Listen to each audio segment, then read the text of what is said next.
I am fantasy author Elle Penelope, and welcome to My Imaginary Friends, a look behind the scenes at an author mapping the worlds in my head and making them a reality. Hello friends, today is Sunday, May 12th, 2019, and this is episode 13 of My Imaginary Friends. I'm Leslie. So this has been a really long week. I'm not exactly sure why. Maybe I'm just tired. Or maybe it's because I'm recording on Sunday and I usually record on Fridays, and so it's been an extra long week in terms of this. But this week's best thing is a novella that I read. It's called Soot and Slipper by Kate Stradling. And it's a Cinderella retelling. So what happened was I decided I was going to read more fantasy, especially since I'm in this kind of pre-writing phase. Pre-production is what I call it. And I had downloaded a bunch of samples onto my Kindle, some new authors to me, some authors that I had read before. And I was just DNFing the samples. Like I download a sample for everything before I buy it, even if it's only 99 cents. I don't like to clutter my Kindle, even though it is cluttered. But so yeah, I wasn't even getting through the samples. And I was like, why am I putting myself through this when I'm sure there's a new Kate Stradling book that I could read? So she's an indie author who I love. Like her novel Namesake is one of my favorite fantasy books ever. I love it. So yes, Soot and Slipper was fantastic. After the first chapter, I was like, I'm so glad I'm reading this. She flips Cinderella in a really interesting, creative, innovative way that I loved. Because Cinderella retellings are my catnip. I love Cinderella and I love Beauty and the Beast retellings. And that's enough for me to like try your book if I know that's what it is. And so, yeah. And she has a preface where she's like, does the world need another Cinderella retelling? And you may think that, but I think the world needed hers.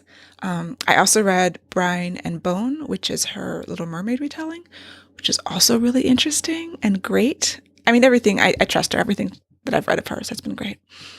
So yes, that was this week's best thing. It really energized me. And I feel so happy that I read it.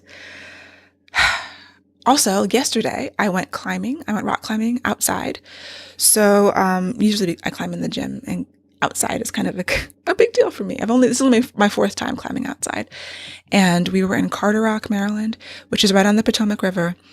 There's a couple of, there's only certain places where people normally rock climb, at least close to me. There's places further out. You can go to Western Maryland or I don't know, hours away. But this is only about an hour, less than an hour away from where I live.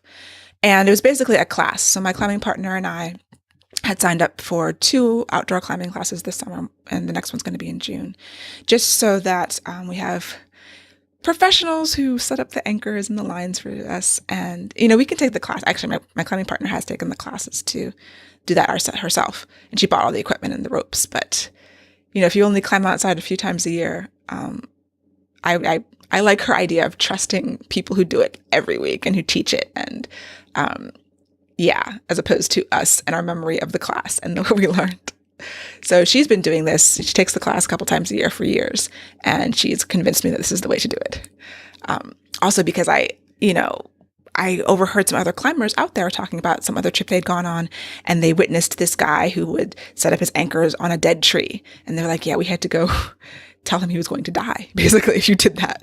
And I don't want to be responsible for those type of life and death decisions, especially for something that I'm not super confident about. So anyway, I had a great time. It was fantastic. It was like a trip from 8:30. I left at 2:30. The class lasted until 4, but I was done, and I had to get back to deal with the dogs to make sure they didn't destroy the house. And I was also exhausted. I spent the rest of the evening on the couch recuperating and reading, and I climbed really hard, but it was great. It was fantastic. My climbing partner, by the way, is 60 years old. She celebrated her 60th birthday in the climbing gym. She had a big party, and she only started climbing in her mid-50s. So it's never too late to try it. I highly recommend it for anyone who is even remotely able-bodied. You don't have to be like a superstar. But yes, lots of fun. In writing news, this week I did the preliminary, first schedule, because it's going to change, of book 4 of the Earthsinger Chronicles. So I had my week off. After I turned in book 3, I rested. I did some more reading. I relaxed. I didn't write anything. Yeah, I didn't write anything. But I don't want to take too long, because then you get out of practice, and the longer you take off, the harder it is to get back into it. So I did my schedule. And so the way that I schedule is I used to use a program called Smartsheet, which does Gantt charts. I love a nice Gantt chart. I was never truly a project manager, but I've run my own business for, 16 years now. And so I do have to manage at least myself and, subcontractors when I use them. So Smartsheet is great for project management. It's basically you get like a spreadsheet and you can create the Gantt chart and you can look at, there's different views of it. I also have used Trello and I use Notion, and I kind of use all three of them in different ways for different things, which is kind of crazy. But for this, I didn't want to fiddle with the Gantt chart. Sometimes it is a little fiddly. And so I am using the same type of calendar that I used in December when I did my initial 2019 year-long plan. And so it is 6 months on a page. They also have a version which is 12 months on a page. And it's not your traditional grid calendar. It is like columns. So on the 6-month version, you've got 6 columns for each month. And I just print out 2 pages. And I like looking at them long ways like that. So I can draw a line down and really mark off what I'm doing on each day. So I'm scheduled this week, this past week. The first week of May was rest. The second week of May has been brainstorming, book 4. And then the rest of the weeks to the end of May, I'm going to be plotting and outlining. And then I have scheduled June and July for drafting, the fast draft. So this book I would expect to be between 130 and 150,000 words. The first 3 books are about 130,000 words. And so this one probably will be longer just because it's the last book in the series and it's got to wrap up everything. So I would expect my fast draft to be about 75,000 words. Usually my initial drafts are about half of the final because I write lean and then have to add. The people who write big and cut, I've never experienced anything like that. That's why I don't have a lot of deleted scenes in general, because I don't know. My process doesn't create a lot of things that I have to take out later. Recently, there are, earlier when I don't want to say that I know what I'm doing now, because I don't always feel like I know what I'm doing. But a few years ago, when my process was a lot more of a mystery to me, I would write a lot more. And it wasn't like they were deleted scenes. It was like their whole just trajectories of story that just had to go away. Like with Angel Rise, I think I was talking about. I think the third Angel book, I wrote 3 or 4 different ways, different openings. So I do that, but I don't consider those deleted scenes necessarily. Because usually what happens is I'll have to start completely over. Like if I have a trajectory that doesn't work, then it's not just a few scenes I have to pull out. I just have to start from scratch and take it down to the studs and rebuild. So I'm hoping I don't have to do that, but if I do, that is just the way I am, I guess. But even with that, it's still lean. It's like, and so I'm hoping, like as I'm thinking about this, I'm like, I might be deluding myself, but and not remembering things properly, which happens. But anyway, the plan is to write a 75,000-ish word first draft in June and July, and then spend August, September, and October revising / rewriting, which is my revision process, is actually just rewriting. And then in November, getting feedback. So having beta readers, having my agent read it. And that will give me December and January to revise based on beta feedback and turn it in February.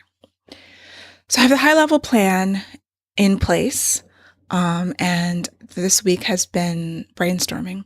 Now, one of the things that I have to create a lot of space in my process too, which means even though it's important to me to work on something every day, it is equally important, as I contradict myself, to take days off, to let my brain sort of work in the background while I'm doing other things. I think that's just part of my personality. I had taken the Write Better, Faster class with Becca Syme. I don't know if I've talked about that before, but highly recommended. And basically it's a class for authors. You take a bunch of personality tests, and she has done all this analysis about suggestions, I guess, based on your personality. And I found those suggestions incredibly helpful. And so for my particular personality type, I need time to moodle. and space.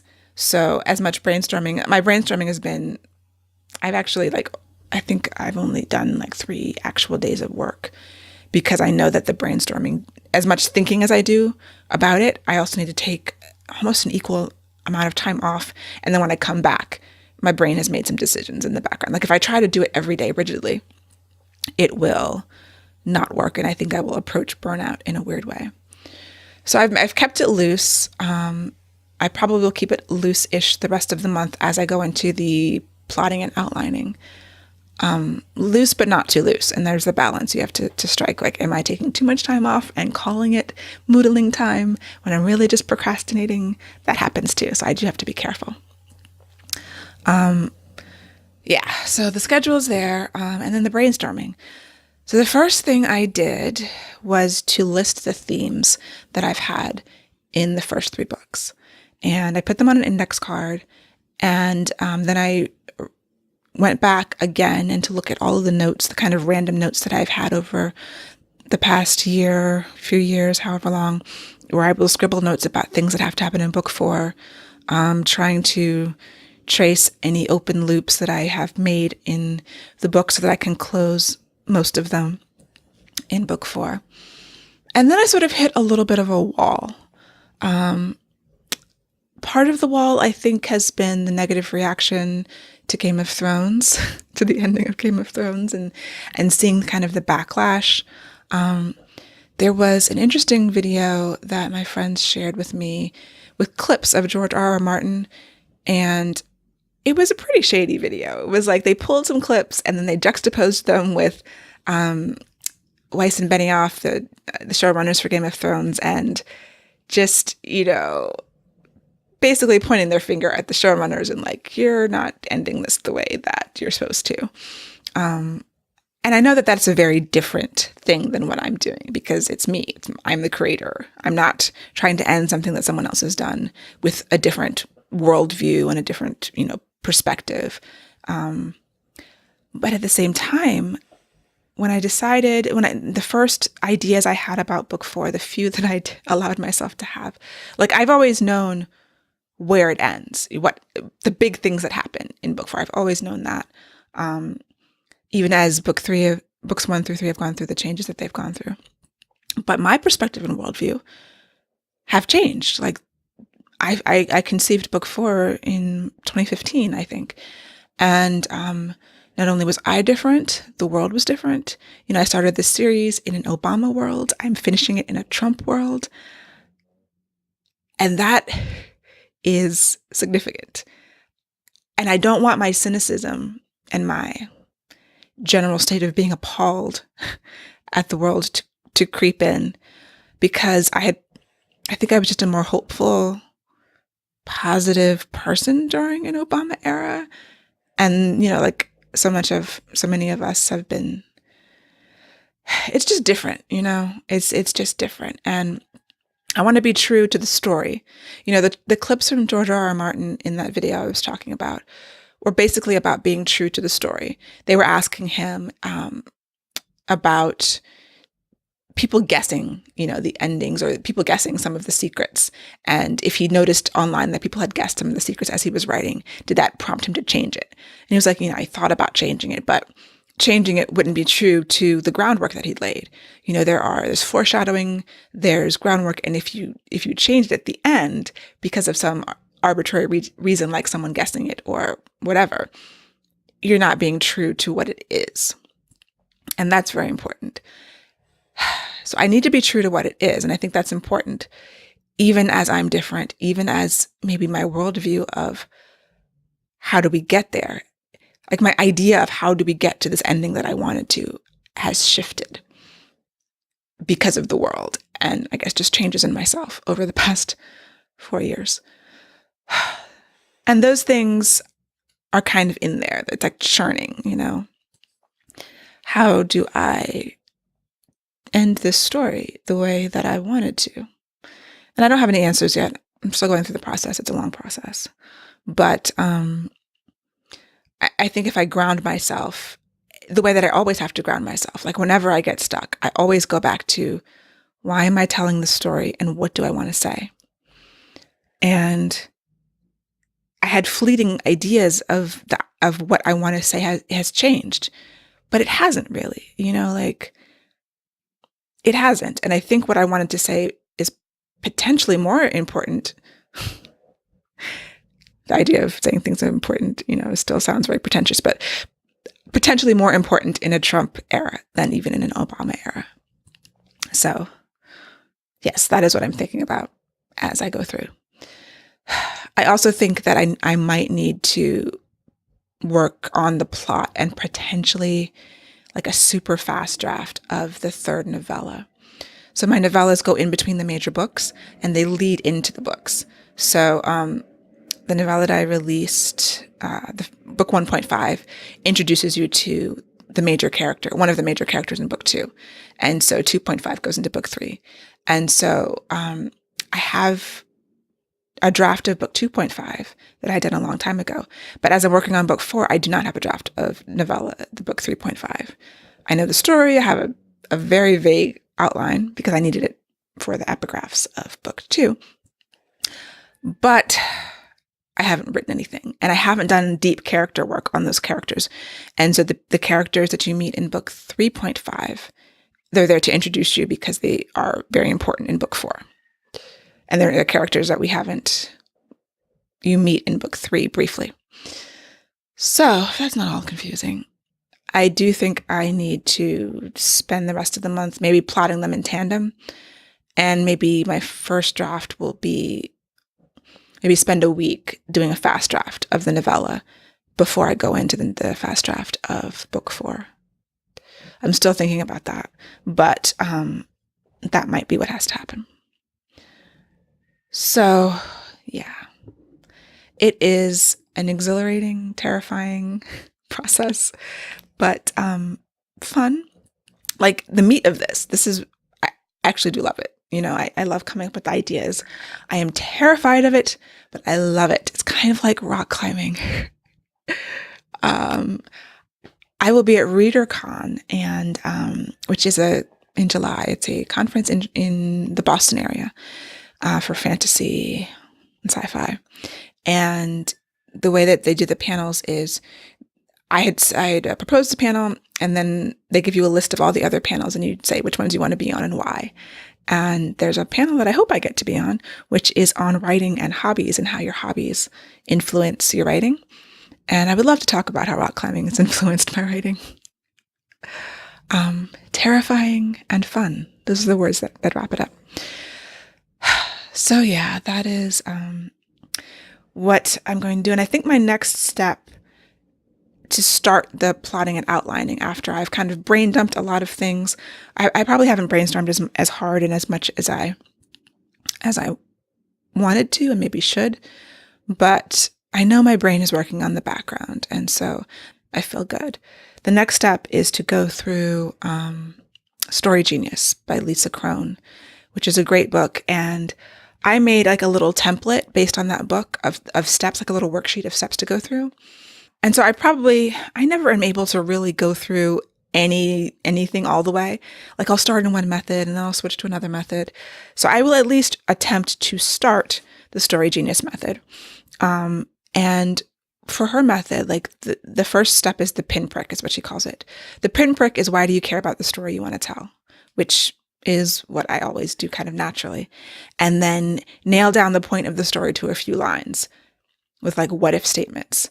So that's sort of what my brainstorming has been. Like, what if I tell a story about two countries that have been in war for 500 years and separated by a magical barrier, but then the barrier comes down and they're forced to come together. And go through that for this. And then the next steps are to write thumbnail sketches of the protagonist. Who are they before the book starts? What do they want? What do they believe? Where are they in their life? And get the goals and the motivations down.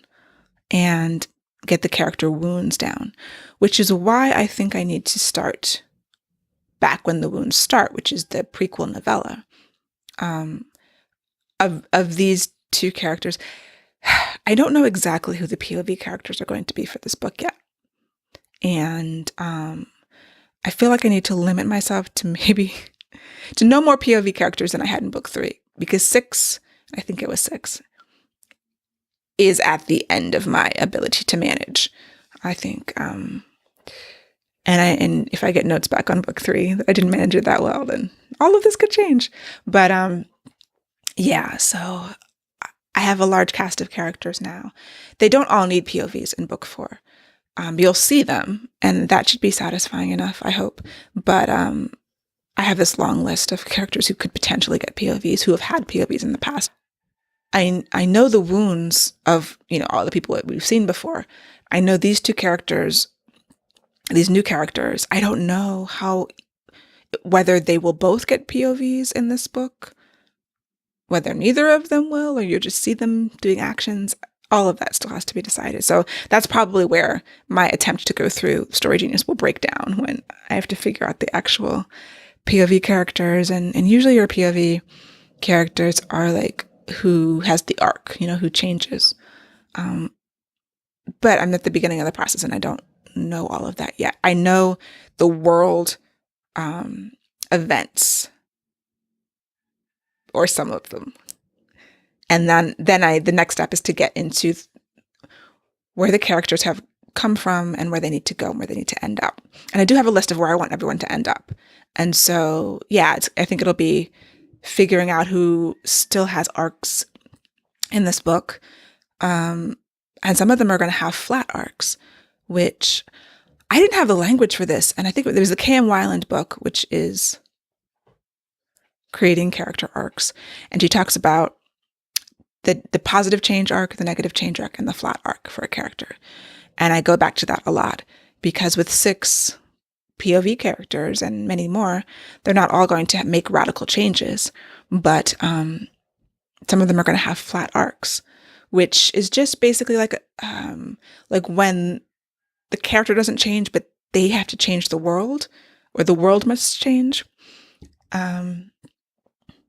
And I was reading Save the Cat Writes a Novel, which I took a break on because it's good, and I've gotten some gems, and I've written some notes on it. But I'm really familiar with Save the Cat. I've read the original Save the Cat book by Blake Snyder many times, and I use that in my plotting for years. So Save the Cat Writes a Novel isn't bringing a whole lot new. I think it's a great book if you are not super familiar with the original.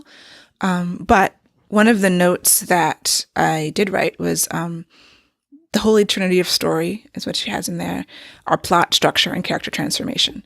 And I knew that, but I wrote it down because I liked the way that was presented. But every character doesn't transform, which is something I didn't. Some of the writing rules seem so like, oh, your character must have an arc. Well, a flat arc is an arc, and people don't always talk about flat arcs when they talk about character transformation because I don't know why, but it's confusing to me, and I need things to be like spelled out. Like if you give me a rule and the rule doesn't cover all of the situations, then it's either useless or confusing.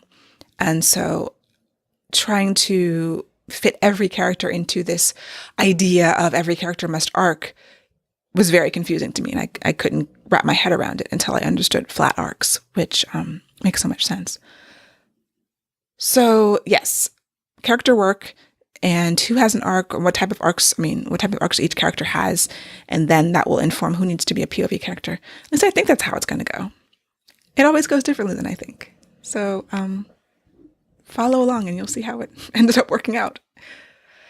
So yes, this week, starting the plotting and the outlining, and hopefully staying on track with that and not getting distracted by fear. We're not getting too distracted by fear. I guess I should schedule in, time to freak out about this story going, being terrible, or all the other things that come to mind, and then getting back on track and doing the work and remembering that it probably won't be terrible by the end. It'll be terrible for a while, and then by the end of the year, it'll be great. Yay! So I hope you have a wonderful week, and I will talk to you next week. Until then, happy reading.